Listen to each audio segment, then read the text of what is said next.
Hi friends, I am Ankit and today I will show you how to send WhatsApp without saving number. Friends, sometimes we don't want to save someone's number but we want to send WhatsApp message to him. So in that case, you need to open WhatsApp. In WhatsApp, open your chat window.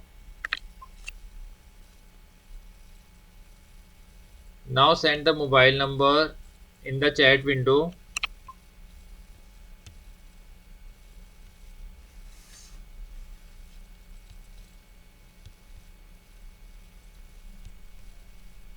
After entering the number, press on send button. Now after sending the number to the chat window, you simply need to press on the number.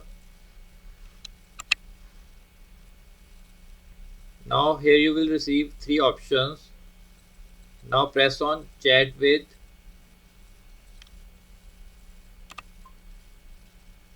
Now it will automatically open the chat window of that mobile number and you can send message to him.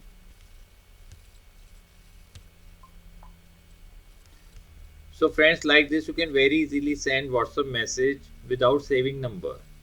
I hope you find this video useful. If you like the video, then press on like button and don't forget to subscribe our channel and press on bell icon to receive email notifications free of cost.